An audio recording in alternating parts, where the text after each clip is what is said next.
जय जगन्नाथ बंधुगण मो चिन्मय आपण स्वागत करछि मो यूट्यूब चैनल ओडिया ज्ञान को। आज आमे जानिबा समग्र विश्वर विस्मय विद्रोही संग्रामी नेता नेताजी सुभाष चंद्र बोस का जीवनी विषय रे।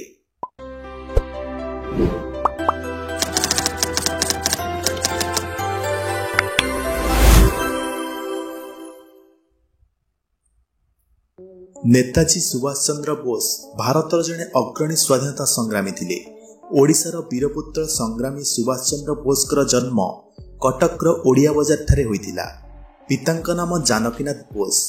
जानकीनाथ बोसकर पुत्र भाव जन्म ग्रहण करथिबा सुभाष भारत तथा समग्र विश्वर विस्मय विद्रोही संग्रामी नेता भाव परिचित। से हेउचंती विश्वर नेताजी। प्रारंभिक जीवन। सुभाष बापा जानकीनाथ बोस को औरसरू ओ माँ प्रभावती देवी 1897 मसीहा जनवरी 23 तारिख दिन ओडिशार कटक सहर ठारे जन्म नेइथिले। तांको पिता थिले जणे आईनजीवी। 14 भाई भौणी मध्यरु से थिले नवम। अन्य भाई भौणी परि तांको शिक्षा बाप्टिस्ट मिशन द्वारा परिचालित प्रोटेस्टेंट यूरोपियन स्कूल रे जनवरी 1902 रे आरंभ होला। 1909 रे कटकर रेभेन्सा कॉलेज स्कूल को स्थानांतरण परे सेठारु से 1913 रे मैट्रिक परीक्षा रे द्वितीय स्थान रे उत्तीर्ण हेले। प्रथम दिन रे ही तांका प्रधान शिक्षक बेनीमाधव दास तांका प्रतिभा को चिन्हिथिले। माध्यमिक शिक्षा समाप्त कला परे कलिकतार प्रेसिडेंसी कॉलेज रे दर्शन शास्त्र स्कॉटिश चर्च कॉलेज रे पाठ पढ़िथिले। प्रेसिडेंसी कॉलेज रे पढुथिबा समय रे अध्यापक सीएफ वेटन को भारत विरोधी मंतव्य रे क्षुब्ध होई अन्य पिलांक सहित तांको दुर्व्यवहार करिथिबा कारणरु कॉलेज रु बहिष्कृत होइतिले। 1919 मसीह पितांको बाध्यबाधकतार बिलात जाई 1920 मसीह आईसीएस परीक्षा चतुर्थ स्थान रे उत्तीर्ण होइतिले। 1921 रे आईसीएस रो तालीम नेउथिबा बेले भारत रे जालियानवालाबाग हत्याकांड घटिथिला। तेणु से अधारु तालीम छाड़ी भारत फेरी आसिथिले। जन्म और परिवार। सुभाषकर मातांक नाम प्रभावती देवी। से थिले धार्मिक देवप्राणा। सुभाष मातांकर धर्म भाव रे विशेष भाव रे प्रभावित होइतिले। माता जेहेतु श्री श्री ठाकुर रामकृष्ण परमहंसंकर भक्त सेथिलागी बाल्यकाल रे माता प्रभावती देवी सुभाष को केवल ठाकुर रामकृष्णंकर संपर्कित विषय वस्तु कथा कही प्रभावित करुथिले। नेताजी सुभाषकर जन्म जदिओ ओडिशा रे हेले तांकर पिता जानकीनाथ बोसकर असल रे जन्मस्थान हेउची पश्चिम बंगर 24 परगना जिल्ला रे। सुभाषकर पिता जानकीनाथ रे जने विशिष्ट आईनज्ञ। तेणु आईन व्यवसाय तांकर प्रधान कर्म।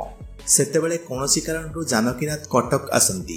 कटकर ऐतिहासिक परिवेश तांको बहु भाव रे आकृष्ट करिवारु से कटक रे रही आईन व्यवसाय करबाकू श्रेष्ठ स्थान भाव रे बाछि नेले ओ कटक रे रही आईन व्यवसाय चलाइले।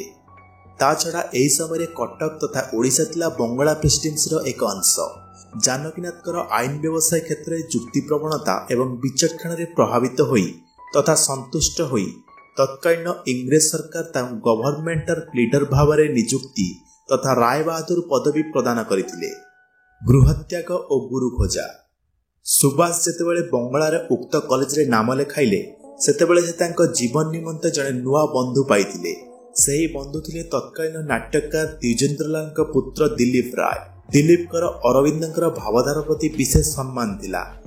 जेतेबेले सुभाष कौन संकटमय परिस्थिति पड़ जाती सेतेबेले से तांकर सही बंधु दिलीप राय को पत्र पठाई जणाई थांती।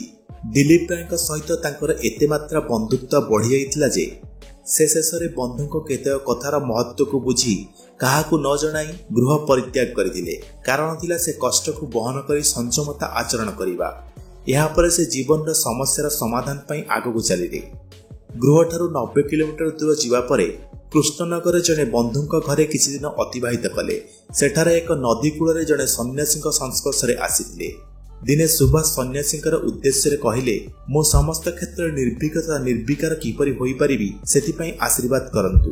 यह सुनी सन्यासी कहिले जे कोनोसी कार्य को सफल करबाकू हेले प्रथम मन को संयत और दृढ़ भाव रे तोलिबाकू होइथाय किंबा एसो पई तमकू जने गुरुଙ୍କ शिष्यत्व ग्रहण करबाकू पड़िबो। किंतु परदिन सन्यासी से स्थान परित्याग करी चली जाइतिले। फल से निराश होई गुरु खोजिया पई सेठारु बाहरी बहुत दिन बुलिले। अनेक बाधा विघ्नर सम्मुखीन होई शेषरे से घर को फेरी आसितिले एवं पुनर्बार पाठ पढ़िबा आरंभ करि दैतिले।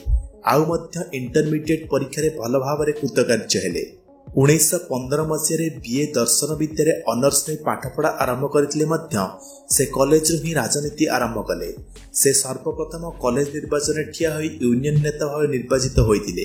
ଏହା ଥିଲା ରାଜନୀତି ହେବାର ପ୍ରଥମ ପାହାଚ। ଛାତ୍ର ଜୀବନ। ନେତାଜୀଙ୍କୁ 5 ବର୍ଷ ସମୟ ଅର୍ଥାତ୍ 1902 ମସିହାରେ ତାଙ୍କ ପିତା ଜାନକୀନାଥ ପ୍ରାଥମିକ ଶିକ୍ଷା ନିମନ୍ତେ କଟକ ପ୍ରୋଟେଷ୍ଟାଣ୍ଟ ସ୍କୁଲଠାରେ ନାମ ଲେଖାଇଥିଲେ।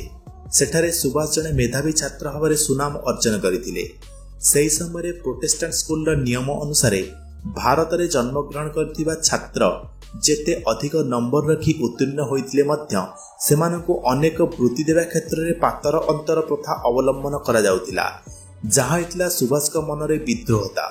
ପିତା ସୁଭାଷଙ୍କର ମନ କଥା ବୁଝି ସୁଭାଷଙ୍କର ଶିକ୍ଷାକୁ ଦେଶୀୟ ହିସାବରେ ଶିକ୍ଷାଦାନ ନିମନ୍ତେ 1909 ମସିହାରେ ପରବର୍ତ୍ତୀ ଶିକ୍ଷା ବ୍ୟବସ୍ଥା ରେଭେନ୍ସା କଲେଜିଏଟ୍ ସ୍କୁଲରେ ନାମ ଲେଖାଇଥିଲେ। 1908 ମସିହା ଅଗଷ୍ଟ ମାସ 11 ତାରିଖ ଦିନ ଖୁଦିରାମଙ୍କୁ ଇଂରେଜ ସରକାରଙ୍କ ଦ୍ୱାରା ଫାଶୀ ଦିଆଯାଇଥିଲା। ସୁଭାଷଙ୍କ ପ୍ରତି ଏହାର ପ୍ରଭାବ ପଡ଼ିଥିଲା। ଛାତ୍ର ଜୀବନ କାଳରେ 1911 ମସିହାରେ ସୁଭାଷ ହେଲେ ବିଶ୍ୱବିଦ୍ୟାଳୟରେ ଶ୍ରଦ୍ଧାର ପାତ୍ର। ଜଣେ ଦକ୍ଷ ସଂଗଠକ ଭାବରେ ସୁଭାଷ ବୋଷଙ୍କ ଦ୍ୱାରା ଖୁଦିରାମଙ୍କର ସ୍ମୃତିବାର୍ଷିକ ପାଳନ କରାଗଲା। ପୁନଶ୍ଚ 1911 ମସିହା ଅଗଷ୍ଟ ମାସରେ ରେଭେନ୍ସା କଲେଜିଏଟ୍ ସ୍କୁଲ ଛାତ୍ରାବାସରେ ଚୁଲି ଜଳାଗଲା ନାହିଁ। ସମସ୍ତେ ଉପବାସ ରହି ତାହା ପାଳନ କଲେ। ସ୍ମୃତିସଭାରେ ସୁଭାଷଙ୍କର ସମସ୍ତ ବକ୍ତୃତା ମର୍ମସ୍ପର୍ଶୀ ହେଲା। ସେଦିନ ସୁଭାଷ ତାଙ୍କର ସମସ୍ତ ଛାତ୍ରବନ୍ଧୁଙ୍କୁ ଉଦ୍ବୋଧନ ଦେଇ କହିଥିଲେ ଯେ ଦେଶର ଲୋକମାନଙ୍କୁ ଦେଶାତ୍ମକ କରିବାକୁ ହେଲେ ସେମାନଙ୍କୁ ଦେଶାତ୍ମକ ଧର୍ମରେ ଦୀକ୍ଷିତ କରିବାକୁ ହେବ। ଶହୀଦ ଖୁଦିରାମଙ୍କ ସ୍ମୃତି ଦିବସ ପାଳନ ହେବାର ସମ୍ବାଦ ଇଂରେଜ ସରକାରଙ୍କ ନିକଟକୁ ପହଞ୍ଚିଲା। ସେଥିଯୋଗୁଁ ଜିଲ୍ଲା ମାଜିଷ୍ଟ୍ରେଟଙ୍କ କେତେକ ପ୍ରଶ୍ନର ସମ୍ମୁଖୀନ ହେବାକୁ ପଡ଼ିଥିଲା ପ୍ରଧାନ ଶିକ୍ଷକ ବେଣୀମାଧବ ଦାସଙ୍କୁ। ଏହି କାରଣରୁ ବେଣୀମାଧବ ଦାସଙ୍କୁ ନଦିଆ ଜିଲ୍ଲା ଅନ୍ତର୍ଗତ କୃଷ୍ଣଗିରକୁ ଯିବାକୁ ଆଦେଶ ଆସିଲା। ଶିକ୍ଷକଙ୍କ ବଦଳି ଆଦେଶ ଶୁଣି ଚୁପ୍ ରହିପାରିଲେ ନାହିଁ। ସମସ୍ତ ଛାତ୍ରମାନଙ୍କୁ ନେଇ ଆନ୍ଦୋଳନ କରିଥିଲେ ମଧ୍ୟ ଶେଷରେ ଶିକ୍ଷକଙ୍କ ବଦଳି ହୋଇଥିଲା। 1913 ମସିହାରେ ସୁଭାଷଙ୍କର ମେଟ୍ରିକୁଲେସନ ପରୀକ୍ଷା ଫଳ ପ୍ରକାଶ ପାଇଲା। ସୁଭାଷ ସମସ୍ତଙ୍କ ମଧ୍ୟରେ ଦ୍ୱିତୀୟ ସ୍ଥାନ ଅଧିକାର କରିଥିଲେ। ପିତା ଜାନକୀନାଥଙ୍କ ଇଚ୍ଛାରେ 1913 ମସିହାରେ ସେ କଲିକତା ବଙ୍ଗଳା ଶ୍ରେଷ୍ଠ କଲେଜ ପ୍ରେସିଡେନ୍ସି କଲେଜରେ ଯୋଗଦେଲେ। ଗାନ୍ଧିଜୀଙ୍କ ସହ ସାକ୍ଷାତ। 1921 ମସିହା ଜୁଲାଇ 16ରେ ସୁଭାଷ ବୋଷ କେମ୍ବ୍ରିଜ ପରିତ୍ୟାଗ କରି ବମ୍ବେ ଆସିଥିଲେ। ସେ ଯେଉଁ ଜାହାଜରେ ଆସୁଥିଲେ ସେ ଜାହାଜରେ ରବୀନ୍ଦ୍ରନାଥ ଟାଗୋର ମଧ୍ୟ ଭାରତ ଆସୁଥିଲେ। ତାଙ୍କ ସହ ଆଲୋଚନା କରି ସେ ଜାଣିଥିଲେ ଯେ ନିଜେ ରବୀନ୍ଦ୍ରନାଥ ଗାନ୍ଧିଜୀଙ୍କର ଆନ୍ଦୋଳନ ପ୍ରତ୍ୟାହାର ନୀତିକୁ ସମର୍ଥନ କରୁଥିଲେ। ସେ ବମ୍ବେରୁ ଓହ୍ଲାଇ ମହାତ୍ମା ଗାନ୍ଧୀଙ୍କୁ ସାକ୍ଷାତ କରିବାକୁ ଯାଇଥିଲେ। ସେତେବେଳେ ଗାନ୍ଧିଜୀ ଥିଲେ ବାସ୍ତବରେ କଂଗ୍ରେସର ଅପ୍ରତିଦ୍ୱନ୍ଦ୍ୱୀ ଓ କର୍ଣ୍ଣଧାର। ମାତ୍ର 1914 ମସିହାରେ ଭାରତକୁ ଫେରି ଆସିବା ସମୟରେ ଦକ୍ଷିଣ ଆଫ୍ରିକାର ପାର୍ଲିଆମେଣ୍ଟ ବିରୁଦ୍ଧରେ ଭାରତୀୟମାନଙ୍କ ଅଧିକାରର ସୁରକ୍ଷା ଆଣିବା ନିମନ୍ତେ ସତ୍ୟାଗ୍ରହ ଦ୍ୱାରା ସଫଳ ହୋଇଥିଲେ। ସେତେବେଳେ ଗାନ୍ଧିଜୀ ବମ୍ବେର ମଣିଭବନରେ ବାସ କରୁଥିଲେ। ସେଠାରେ ସେ ସ୍ୱାଧୀନତା ସଂଗ୍ରାମର ପରିକଳ୍ପନା କ'ଣ ଏବଂ ରୂପାୟନ ସମ୍ପର୍କରେ ସ୍ପଷ୍ଟ ଧାରଣା କ'ଣ ତାହା ଜାଣିବାକୁ ପାଇଲେ। ସେ ଗାନ୍ଧିଜୀଙ୍କୁ ପଚାରିଥିଲେ କାହିଁକି ବିଦେଶୀ ଅମଲାତନ୍ତ୍ରମାନଙ୍କ ଠାରୁ କ୍ଷମତା ଛଡ଼ାଇ ନେବାକୁ ଚାହୁଁଛନ୍ତି। ସୁଭାଷଙ୍କର ଆଉ ଗୋଟିଏ ପ୍ରଶ୍ନ ଥିଲା, ଗୋଟିଏ ବର୍ଷ ମଧ୍ୟରେ କେଉଁ ପ୍ରକାର ଉପାୟକୁ ଅବଲମ୍ବନ କରି ଭାରତ ସ୍ୱାଧୀନତା ପାଇବ। ଗାନ୍ଧିଜୀ ସ୍ପଷ୍ଟ ଭାବରେ ଉତ୍ତର ଦେଇଥିଲେ ଏହା ଅସମ୍ଭବ। ସେଠାରେ ସେ ଅନେକ ପ୍ରଶ୍ନ ପଚାରିଥିଲେ ମଧ୍ୟ ତାହାର ସନ୍ତୋଷଜନକ ଉତ୍ତର ପାଇପାରିନଥିଲେ। ଗାନ୍ଧିଜୀ କହିଥିଲେ ତୁମେ ଚିତ୍ତରଞ୍ଜନକୁ ସାକ୍ଷାତ କରି ତାଙ୍କ ପରାମର୍ଶ ଅନୁସାରେ କାର୍ଯ୍ୟ କର। ଏହାପରେ ସେ କଲିକତାର ରସା ରୋଡରେ ଯାଇ ଚିତ୍ତରଞ୍ଜନଙ୍କ ବାସଗୃହରେ ସାକ୍ଷାତ କଲେ। ଏହା ଥିଲା ତାଙ୍କର ଚିତ୍ତରଞ୍ଜନଙ୍କ ସହ ପ୍ରଥମ ସାକ୍ଷାତ।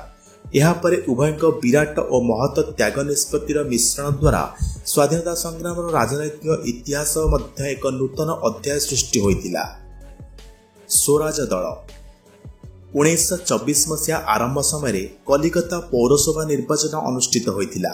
ଏଠାରେ ସ୍ୱରାଜ ଦଳ ଅନେକ ସଂଖ୍ୟକ ବିଜୟୀ ହୋଇଥିଲେ। ଏହାଦ୍ୱାରା ଦେଶବନ୍ଧୁ ଚିତ୍ତରଞ୍ଜନ ମେୟର ଏବଂ ଶହୀଦ ସୁରାବନ୍ଦୀ ଡେପୁଟି ମେୟର ଭାବରେ ନିର୍ବାଚିତ ହେଲେ। ଏ କ୍ଷେତ୍ରରେ ସୁଭାଷ ଚନ୍ଦ୍ର ଏପରି ପଦବୀରେ ରହି ଯେଉଁ ଦରମା ପାଇଲେ ତାହାର ଅର୍ଦ୍ଧେକ ଅଂଶ ଦାନ ଭାବରେ ଦେଉଥିଲେ। ତାଙ୍କ କାର୍ଯ୍ୟଶୈଳୀ ନିପୁଣ ତଥା ନ୍ୟାୟସଙ୍ଗତ ହୋଇଥିବାରୁ ସେତେବେଳେ ପୌରସଭାରେ ଥିବା ଅନ୍ୟାନ୍ୟ ବହୁ ବିଭାଗର ଇଂରେଜୀ କର୍ମଚାରୀମାନେ ସୁଭାଷ ଚନ୍ଦ୍ରଙ୍କର ତଳିଆ କର୍ମଚାରୀ ଭାବରେ କାର୍ଯ୍ୟ ପରିଚାଳନା କରୁଥିଲେ। କଲିକତାର ପୌରସଭାର ସର୍ବପ୍ରଧାନ ଦାୟିତ୍ୱ ନେବା ପରେ ସୁଭାଷ କଲିକତାର ବହୁ ଉନ୍ନୟନ କାର୍ଯ୍ୟ କଲେ। ଆଇନ ସଭାରେ ସ୍ୱରାଜ ଦଳ ଏକ ଶକ୍ତିଶାଳୀ ଦଳର ଭୂମିକା ଗ୍ରହଣ କଲା। ଏହାପରେ ସ୍ୱରାଜ ଦଳକୁ ଏକ ଶ୍ରେଷ୍ଠ ଦଳ ଭାବରେ ବିବେଚିତ କରାଯାଇ ଭାରତର ସରକାର ଗଠନ କରିବା ନିମନ୍ତେ ଗୋଲ ଟେବୁଲ ବୈଠକ ଆହ୍ୱାନ କରାଯାଇଥିଲା। 1919 मसीहा 3 नंबर धारा प्रयोग करिया पई अक्टोबर मास 24 तारिख रे बड़लाट तरफ घोषणानामा प्रकाश पाइला। एही आईन अनुसार स्वराजपंथी मानकु गिरफ करागला। पुनश्च सही आईन बल रे सुभाष को अक्टोबर 25 रे तांको एलिगिन रोड रे थिबा बासभवन रो गिरफ कले। सुभाष चंद्र जेल रे थिबा समय रे सही जेल रे थिबा जने पुलिस अफिसर अशालीन व्यवहार रे अतिष्ठ होई तांको बहिष्कार करिया द्वारा सुभाष को आलीपुर जेल नु बरहपुत्र जेल को स्थानांतरित करागला। भारतीय स्वाधीनता आंदोलन रे भूमिका। देशबंधु चित्तरंजन दास को संपर्क रे आसिया परे से भारतीय जातीय कांग्रेस रे जोगदे 1923 रे बंगला प्रादेशिक कांग्रेस रा कमिटी संपादक होइतिले। 1924 मसीह से कलिकता महानगर मेयर होइतिले। 1928 रे कांग्रेस पक्षर नियुक्त प्राप्त मोतीलाल नेहरू कमिटी स्वायत्त शासन सपक्ष रे मत देइतिले, किंतु जवाहरलाल नेहरू और सुभाष बोस उभय पूर्ण स्वाधीनता चाहुतिले। 1930 रे आईन अमान्य आंदोलन बेले सुभाष को गिरफ्त करी जेल रे रखाइतिला। तेबे 1931 रे गांधी इरुहिन चुक्ति परे तांको जेल रो मुक्त कराइतिला। 1938 मसीह रे हरिपुरा जातीय कांग्रेस रा अधिवेशन रे गांधी का मनोनीत प्रार्थी पट्टाभी सीतारामय्या को हराई कांग्रेस रो सभापति भाव निर्वाचित होइतिले। 1939 रे से पुणी थरे सही पदवी को निर्वाचित होइतिले। 1939 से फॉरवर्ड ब्लॉक नामक एक नूतन दल गठन करथिले। सशस्त्र आंदोलन द्वारा ही भारत को ब्रिटिश साम्राज्यवाद मुक्त करियो बोली से विश्वास करुथिले। से इटाली जननायक गारिबाल्टी और मार्जिन को द्वारा यथेष्ट अनुप्राणित होइतिले। सुभाषकर एही उग्रनीति जोगु ब्रिटिश सरकार तांको कलिकता ठारे नजरबंदी रूपे रखिथिले। भारतर स्वाधीनता पई भारत बाहर रे युद्ध करिया पई 1941 जनवरी 17 तारिख रे से भारतर सीमांत अतिक्रम करी अफगानिस्तान और सोवियत रूस मध्य दे मार्च मासरे बर्लिन ठारे पहुंचीथिले। जर्मनी नाजी शासक हिटलर के साथ साक्षात करी भारतर स्वाधीनता हासिल संपर्क रे तांको सहाय्य करिबा को अनुरोध करथिले। बर्लिन ठारे एक मुक्त भारत केंद्र उन्मोचन कले और जर्मनी माटी रे फ्री इंडिया आर्मी गठन करथिले। सुदूर बर्लिन रु आजाद हिंद रेडियो माध्यम रे भारतवासी को संग्राम पई आह्वान देथिले, मोते रक्त दियो मु तुमको स्वाधीनता देबी। द्वितीय विश्वयुद्ध समय जापान ने निर्वासित भाव बास करुथिबा रासबिहारी बोस नामक जने भारतीय जापान बर्मा मालय प्रभृति स्थान रे प्रवासी भारतीय और युद्धबंदी मानकु एकत्रित करी भारतीय स्वाधीनता लीग गठन कले। सुभाष सिंगापुर रे आजाद हिंद फौजर दायित्व ग्रहण कले एवं 1943 मसीहा अक्टोबर 21 तारिख दिन सेठारे एक अस्थायी स्वाधीन सरकार गठन कले। सेठारे से आह्वान देइतिले दिल्ली चलो। यह सहित आरंभ होला आजाद हिंद फौजर अभियान। 1944 मार्च 18 तारिख रे आजाद हिंद फौज बर्मा सीमा अतिक्रम करी भारतीय माटी पार थापिथिला और मणिपुर इम्फाल जाए एही अभियान अग्रसर हैला। दृढ़ पदक्षेप अग्रसर हेउथिबा आजाद हिंद फौज उपरे ब्रिटिश बाहिनी उभय स्थल और आकाशपथरु आक्रमण करी इम्फाल ठारे तांको परास्त कला। Shahnawaz committee, Khosla commission, Mukherjee commission परी अनेक कमिशन इनक्वारी बसिले मध्य तांकर मृत्युर कारण एवं समय सठिक भाव निरूपित होई पारि नाही। बंधु माने वीडियोटी भल लागिले लाइक शेयर करतु और चैनल टी को सब्सक्राइब करबा को भूलंतु नाही। आज पई रहउची देखायबो आगामी अध्याय रे। जय जगन्नाथ। वंदे